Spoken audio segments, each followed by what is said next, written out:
आप सभी का हमारे हिंदी स्टोरी चैनल में स्वागत है। चलो कथा सुनाते हैं। जीवित पुत्रिका का व्रत माताएं अपने बच्चों की रक्षा के लिए और उनके सुखद भविष्य की कामना से निर्जल व्रत रखती हैं। यह व्रत बहुत ही कठिन माना जाता है और इस व्रत के नियमों का पालन पूरे 3 दिन तक किया जाता है। जिमोतवाहन के नाम पर भी जीवित पुत्रिका व्रत का नाम पड़ा है।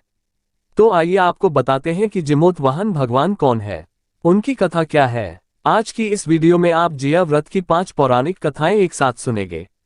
इसलिए अगर यह कथा आपको अच्छी लगे तो प्लीज वीडियो को लाइक जरूर कीजिएगा। पहली पौराणिक कथा के अनुसार गंधर्वों के राजकुमार का नाम जिमोतवाहन था। वे बड़े उदार और परोपकारी थे।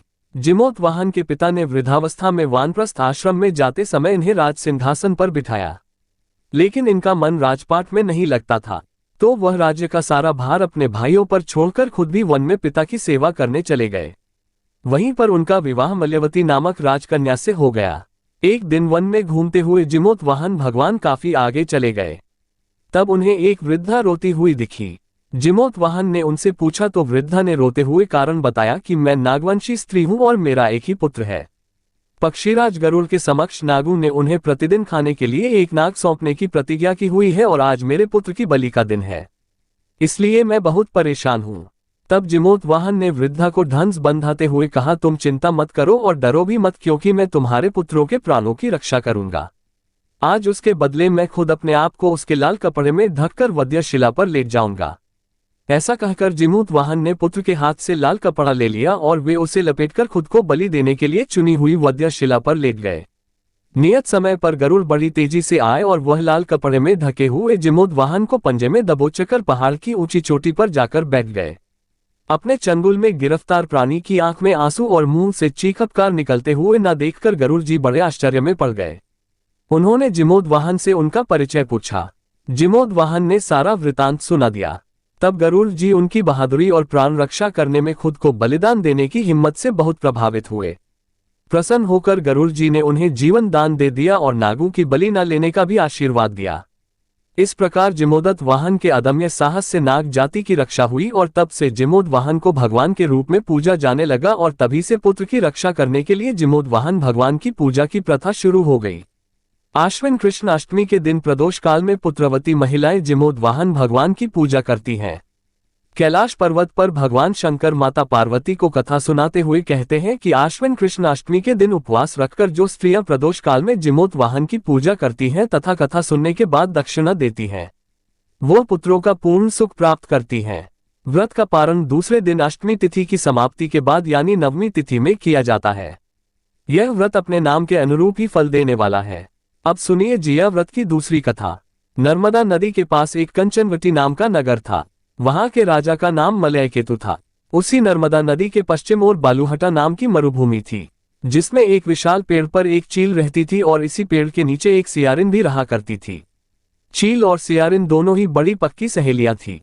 कुछ महिलाओं को जिया व्रत करते देखकर एक दिन चील और सियारिन ने भी यह व्रत करने का संकल्प ले लिया और दोनों ने ही भगवान श्री जिमोतवाहन की पूजा और व्रत करने का प्रण ले लिया। जिस दिन दोनों को व्रत रखना था, ठीक उसी दिन शहर के एक बड़े व्यापारी की मृत्यु हो गई और उनका दाह संस्कार वहीं मरुस्थल पर हुआ जहां पर वह चील और सियारिन रहती थी। मुर्दे को देखकर सियारिन को भूख लगी और वह खुद को रोक नहीं पाए, जिसके कारण उसका जिया का व्रत टूट गया। उधर चील ने संयम रखा और पूरी श्रद्धा और नियम से अपना व्रत पूरा किया और अगले दिन व्रत का पारण भी किया। फिर उसके बाद अगले जन्म में दोनों सहेलियों ने पुत्री के रूप में एक ब्राह्मण परिवार में जन्म लिया। उनके पिता का नाम भास्कर था। चील बड़ी बहन और सियारिन छोटी बहन बनी। बड़ी बहन का नाम शीलावती रखा गया और उसका विवाह बुद्धिसेन के साथ हो गया।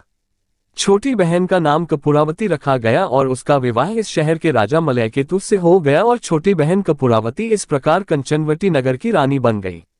अब भगवान के आशीर्वाद से बड़ी बहन शीलावती को 7 पुत्र हुए, लेकिन इधर कपूरावती के बच्चे जन्म लेते ही मर जाते थे।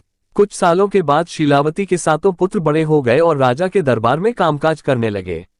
उन्हें देखकर कपूरावती मन में ईर्ष्या और जलन की भावना करती थी। इस ईर्ष्या की भावना में एक बार कपूरावती ने राजा से कहकर शीलावती के 7 बेटों के सर कटवा दिए। फिर उन 7 सिरों को साथ में बर्तन में डालकर ढक दिया और शीलावती के पास भिजवा दिया। ये सब देखकर जिमुदत वाहन भगवान ने मिट्टी की सहायता से सातों भाइयों के सिर बनाए और सभी सिरों को धड़ से जोड़कर उन पर अमृत छिड़क दिया, जिसके कारण वे सातों भाई फिर से जीवित हो गए और खुशी खुशी घर लौट आए। रानी ने जो कटे हुए सिर भिजवाए थे वे सब फूल बन गए। कपूरावती इधर बच्चों की मृत्यु का समाचार पाने को बड़ी बेचैन थी, लेकिन जब उसे इस बात का पता चला कि उसकी बहन के सारे बच्चे तो जीवित हैं, तब वह अपनी बड़ी बहन के घर गई और वहां सबको जीवित देखकर आश्चर्य में पड़ गई और बेहोश हो गई। जब कपूरावती को होश आया तब उसने अपनी बड़ी बहन से सारी सच्चाई बता दी और अपनी गलती का प्रायश्चित भी किया। भगवान जिमूत वाहन की कृपा से बड़ी बहन को पूर्व जन्म की सारी बातें याद आ गई और वो अपनी छोटी बहन को इस पेड़ के नीचे लाकर पूर्व जन्म की सारी बातें सुनाने लगी, जिसे सुनकर कपूरावती फिर बेहोश हो गई और मर गई। जब राजा को इस बात की सूचना मिली तो उन्होंने इस जगह पर इस पेड़ के नीचे कपूरावती का दाह संस्कार कर दिया। अब सुनिए जिया व्रत की एक और कथा जो कि इस दिन जरूर सुननी चाहिए। एक बार दो बहनें थी जिनका नाम चूलिया और सियारिया था। चूलिया बहुत मेहनती थी और गरीब भी थी। वह मजदूरी करके अपने और अपने बच्चों का पेट पालती थी, लेकिन सियारिया गलत आचरण वाली थी, जो हमेशा मौज और ऐश करती थी और चूलिया से जलती भी थी। हर वक्त सियारिया ये सोचती थी कि चूलिया इतनी खुश कैसे रहती है, और चूलिया की हंसी खुशी सियारिया से सहन नहीं हो पाती थी, जिसके कारण सियारिया चूलिया के संतानों को सताने का कई बार प्रयास कर चुकी थी और कई बार उसके बच्चों को खत्म करने की कोशिश भी कर चुकी थी। लेकिन चूलिया की तपस्या और व्रत के कारण उसके बच्चे हमेशा सुरक्षित बच जाया करते थे। एक दिन सियारिया चूलिया के सभी बच्चों को लेकर जंगल में लकड़ी चुनने के लिए गई और वहां जंगल में लकड़ियां चुनते चुनते जब बच्चे थक गए तो थोड़ी देर के लिए सो गए।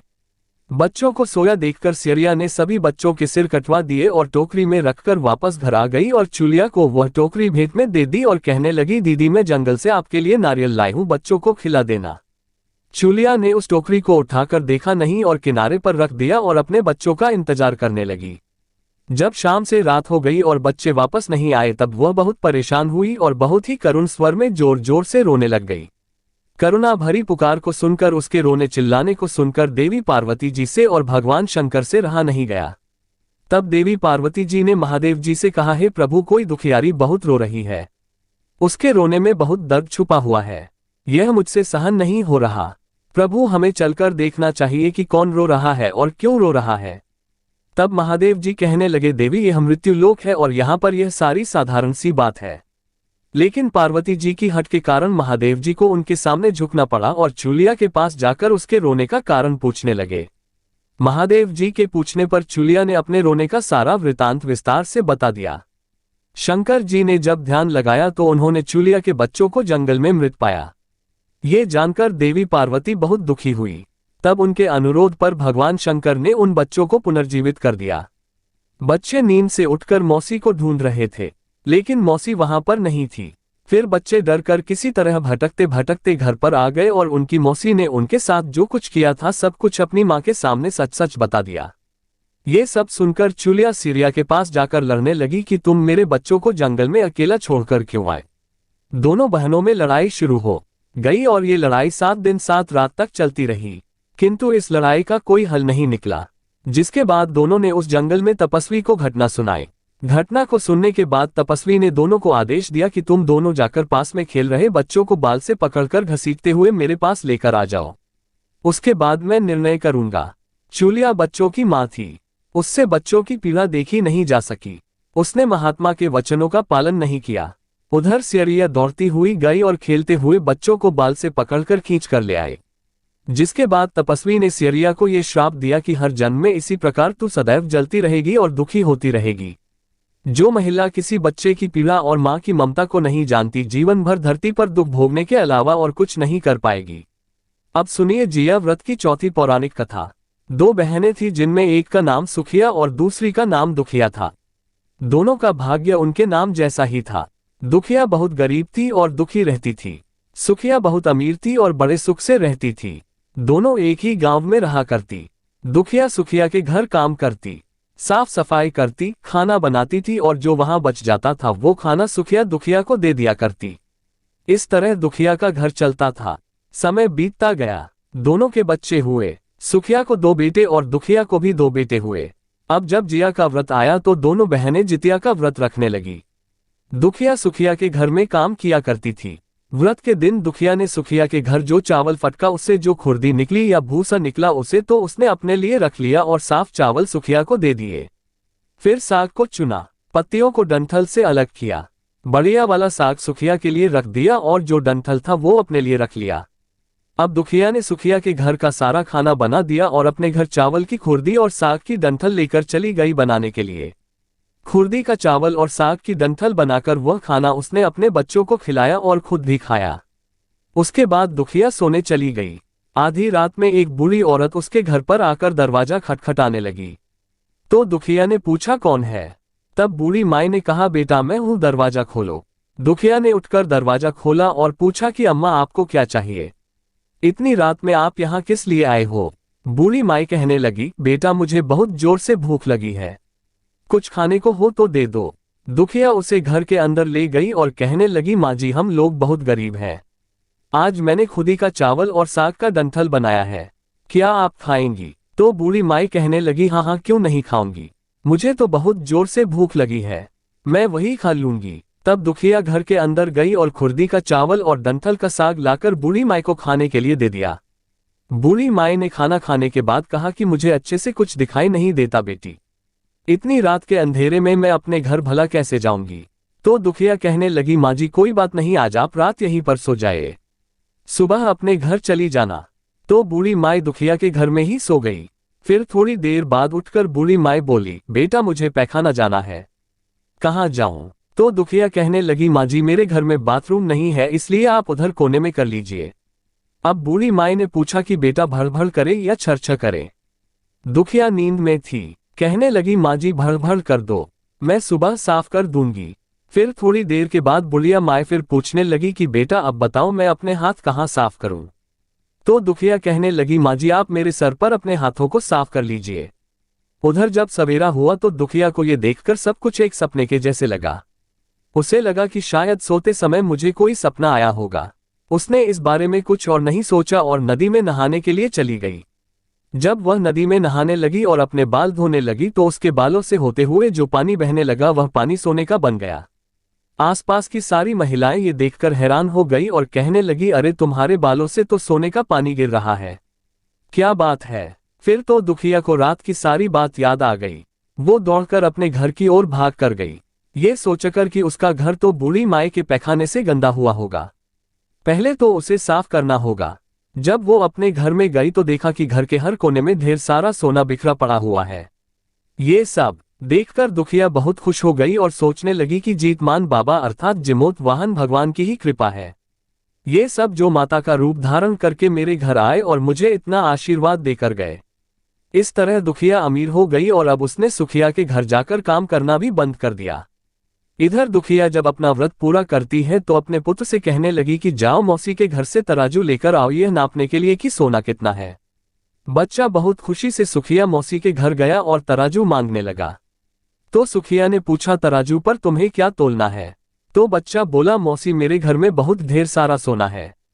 तो सुखिया कहने लगी हम खाने के लिए तो तुम्हारे पास कुछ भी नहीं है और सोना नापोगे, झूठ बोलते हो। तो बच्चा कहने लगा नहीं मौसी मैं झूठ नहीं बोल रहा। सुखिया सोचने लगी कि जब तराजू मांगा है तो कुछ ना कुछ तो जरूर तोलना ही होगा, इसलिए उसने तराजू के नीचे गोंद लगा दिया कि जो भी तोला जाएगा वह थोड़ा सा इसमें चिपक जाएगा। दुखिया इधर जब तराजू पर सोना तोलने लगी तो कुछ सोने के टुकड़े उस गोंद में चिपक गए।